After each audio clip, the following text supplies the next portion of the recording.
नमस्कार दोस्तों, मैं doctor rumen Kumar, consultant paediatrician. और आज एक नवजात शिशु में होने वाले विशेष बीमारी के बारे में बात करूंगा। जी हाँ, मैं बात कर रहा हूँ पीलिया यानी नियोनेटल जॉन्डिस के बारे में। तो जैसा कि आप सभी को पता है कि जितने भी बच्चे पैदा लेते हैं उसमें 10 से 15% जो बच्चे हैं उनको संभावना है कि ये पीलिया हो सकता है। अब जान लेते हैं कि ये जो वयस्कों में पीलिया होता है और नवजात शिशु में पीलिया होता है, क्या दोनों का कारण एक जैसा है? तो यहाँ मेरा उत्तर होगा नहीं। जो वयस्कों में पीलिया होता है वो विभिन्न प्रकार के इन्फेक्शंस के कारण होता है। वो hepatitis A, B, C, D, E आदि वायरस के कारण हो सकता है या अन्य बहुत सारे कारण हैं, ऑटो इम्यून है, मेटाबॉलिक डिजीज़ है, ये सब कारण वयस्कों में होता है। लेकिन नवजात शिशु में जो पीलिया का मुख्य कारण है उसमें होता है कि माँ का ब्लड ग्रुप और बच्चे का ब्लड ग्रुप, अगर माँ का ब्लड ग्रुप RH नेगेटिव है और बच्चे का ब्लड ग्रुप RH पॉजिटिव है, या माँ का ब्लड ग्रुप O ग्रुप है और बच्चे का ब्लड ग्रुप A ग्रुप है या B ग्रुप है, तो ऐसी परिस्थिति में उसको हम लोग बोलते हैं कि RH इनकॉम्पेटेबिलिटी या ABO इनकॉम्पेटेबिलिटी है। और जिसके कारण उसका खून जो टूटता है उससे एक बिलिरुबिन नाम का पिगमेंट बनता है, वही जो है पीलापन के लिए जिम्मेदार है। तो मुख्य कारण ये होता है आपका बच्चों में जॉन्डिस का, जिसके लिए हम लोग काफ़ी चिंतित होते हैं। सबसे अच्छी बात क्या है कि आजकल मॉडर्न मेडिकल साइंस में काफ़ी अच्छा इसका इलाज संभव है और 2 से 3 दिन इलाज करने से ये जॉन्डिस ठीक हो जाता है। अब हम लोग बात कर लेते हैं कि अन्य क्या कारण हो सकते हैं। अगर बच्चे का वज़न 2.5 kg यानी 2.5 किलो से कम है तो उसमें भी जॉन्डिस होने की संभावना है। अगर बच्चा प्रीटर्म है, कहने का मतलब कि उसका जन्म 37 वीक्स के पहले हो गया है, तो ऐसे बच्चों में जॉन्डिस होने की ज़्यादा संभावना है। और भी कारण है जिसमें कि ब्रेस्ट फीडिंग जॉन्डिस, यानी माँ अगर बच्चे को पर्याप्त दूध नहीं पिला रही है तो ऐसी परिस्थिति में भी बच्चे को जॉन्डिस हो जाता है। एक ब्रेस्ट मिल्क जॉन्डिस भी होता है। इसमें ब्रेस्ट मिल्क में ही ऐसा एक कंपोनेंट होता है जिसके कारण जॉन्डिस होता है। लेकिन अगर बच्चा अच्छे से दूध पी रहा है, अच्छे से उसका पेशाब पैखाना हो रहा है, तो इसमें बहुत ज़्यादा चिंता की बात नहीं होती है। अन्य भी कारण हैं जॉन्डिस के, जिसमें कि कभी कभी हाइपोथायराइडिज्म या एंजाइम डिफिशियंसी आदि कारण से बच्चे को, नवजात शिशु को जॉन्डिस होता है। अब सबसे ज़रूरी बात ये है कि हम अपने चिकित्सक से कब संपर्क करें। तो जब ही आपको दिख रहा है कि आपके अपने आँख से बच्चा पीला दिख रहा है और ख़ासकर उसकी हथेलियाँ और पैर का जो तलवा है उसमें भी आपको पीलापन दिख रहा है, तो ये एक वार्निंग साइन है। आपको बच्चे को अपने तुरंत डॉक्टर से दिखाकर और उसको NICU में फोटोथेरापी के लिए भर्ती करना चाहिए। अगर बच्चे को दूसरे या तीसरे दिन जॉन्डिस आ रहा है तो ये हम लोग मानते हैं कि हो सकता है कि फिजियोलॉजिकल जॉन्डिस होगा। ऐसा जॉन्डिस अगले 3 से 4 दिन में थोड़ा लेवल बढ़कर और सेटल डाउन हो जाता है। 14 दिन तक बिल्कुल नॉर्मल हो जाता है। लेकिन अगर इस परिस्थिति में भी बच्चे का बिलिरुबिन लेवल अगर 15 मिलीग्राम पर DL से ज़्यादा है तो भी उसको NICU में भर्ती कर आपको चिकित्सीय सलाह लेनी चाहिए और उसका इलाज कराना चाहिए। अब हम लोग बात कर लेते हैं कि कभी कभी जो है डिलीवरी में बच्चे को फोर्सेप्स डिलीवरी जब होती है तो उसमें बच्चे को माथे पर एक सूजन हो जाता है जिसको हम लोग सिफेल हेमेटोमा बोलते हैं।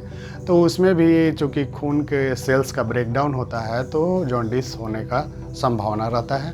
तो इसलिए कहा जाता है कि सिफेल हेमेटोमा में आपको वाचफुल रहने की ज़रूरत है और उसको जॉन्डिस का जांच आपको कराना चाहिए। अब बात करते हैं कि क्या क्या जांच की सुविधाएं हैं जॉन्डिस के लिए। तो सबसे जो स्क्रीनिंग टेस्ट के लिए हम लोग कर सकते हैं वो उसमें ट्रांसक्यूटेनियस बिलिरुबिनोमीटर है। इसमें बच्चे के माथे पर वो मशीन हम लगाते हैं और 1 मिनट के अंदर हमारा रिजल्ट पता चल जाता है। और अगर ये लेवल 15 मिलीग्राम से पर DL से ज़्यादा है तो उस परिस्थिति में आपको बच्चे का सेरम बिलिरुबिन फिर से ब्लड टेस्ट कराकर और उसको निर्णय लेना है कि इसको भर्ती करना चाहिए या नहीं। NICU में भी जो बच्चे रहते हैं उसके लिए बिलीमीटर एक अच्छा उपकरण है, जिसमें आपको कैपिलरी ब्लड से, मतलब काफ़ी कम ब्लड से ही बच्चे का जॉन्डिस पता चल जाता है और उससे बच्चे का ट्रीटमेंट फॉलोअप हो सकता है। अब हम लोग बात कर लेते हैं कि क्या क्या इलाज पद्धतियाँ उपलब्ध हैं। तो नवजात शिशु में जो जॉन्डिस का इलाज का पद्धति है उसमें 2 पद्धति है। फोटोथेरापी, इसमें एक विशेष LED लाइट आजकल आ गई है, उससे हम लोग फोटोथेरापी देते हैं बच्चे को और उसका जॉन्डिस 2 से 3 दिन के उपचार में लगभग ठीक हो जाता है। कुछ बच्चों में कुछ ज़्यादा समय लगता है, अगर उनको ABO इनकॉम्पैटिबिलिटी, RH इनकॉम्पैटिबिलिटी का प्रॉब्लम है तो ये देखा जाता है कि उसमें थोड़ा ज़्यादा समय लगता है।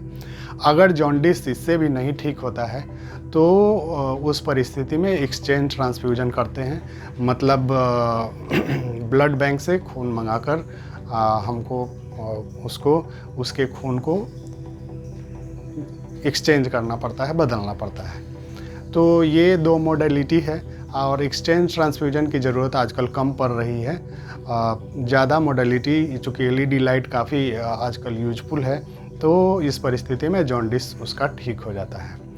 अब बात कर लेते हैं कि किन परिस्थितियों में आपको जो है जॉन्डिस का इलाज एकदम, मतलब नहीं कराने से हमको क्या नुकसान होगा। तो अगर आप जॉन्डिस का इलाज नहीं कराते हैं तो अगर बिलिरुबिन ज़्यादा बढ़ जाएगा, 20 मिलीग्राम पर DL से ज़्यादा हो जाएगा, तो ये जो बिलिरुबिन है हमारे ब्रेन में पहुंच जाता है और उसमें बच्चे को एक खतरनाक सिम्टम या स्टेज कहें कर्निक्टरस डेवलप हो जाता है। उसमें बच्चे का मानसिक विकलांगता आ जाती है और ओपिस्थोटोनस पोस्चरिंग, मतलब बच्चा एकदम ऐसे उसका पोस्चरिंग हो जाएगा। तो ये सब दिक्कतें आ सकती हैं। नवजात शिशु जो पैदा लेता है, जिसको 48 से 72 घंटे में अगर डिस्चार्ज कर दिया गया है तो उसको हम लोग दूसरे या तीसरे दिन फॉलोअप में बुलाते हैं, ताकि बच्चे का जॉन्डिस का स्टेज भी पता चले, उसके फीडिंग स्टेटस के बारे में जाने और उसको और कोई प्रॉब्लम है तो सॉर्ट आउट करें।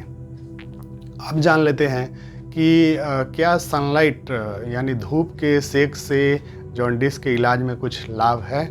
तो जो फोटोथेरापी का लाइट है जो जॉन्डिस के लिए अनिवार्य है, उसका वेवलेंथ जो है 400 to 500 के रेंज में होता है। लेकिन सनलाइट का जो भी हमारे अर्थ के सरफेस तक सनलाइट पहुंचती है, उसमें जो वेवलेंथ ज़रूरी है फोटोथेरापी के लिए वो एटमॉस्फेयर में एब्जॉर्ब हो जाती है, इसलिए वो सनलाइट बच्चे को नहीं मिल पाती जो ज़रूरी है जॉन्डिस को कम करने के लिए।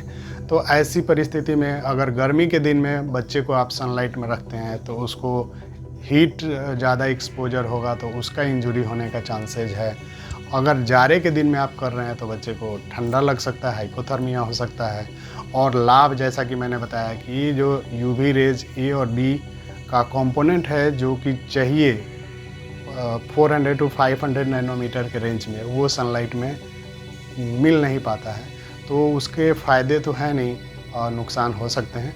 तो आप फोटोथेरापी का यूज करें और अपने चिकित्सक की सलाह लें और बच्चे को जॉन्डिस से बचाएं, ताकि उसको किसी भी तरह का दिक्कत नहीं हो। वीडियो को और देखने के लिए आप सबों का धन्यवाद। इस मैसेज को कम्युनिटी में स्प्रेड करें ताकि बच्चों को इस बीमारी से बचाया जा सके। धन्यवाद।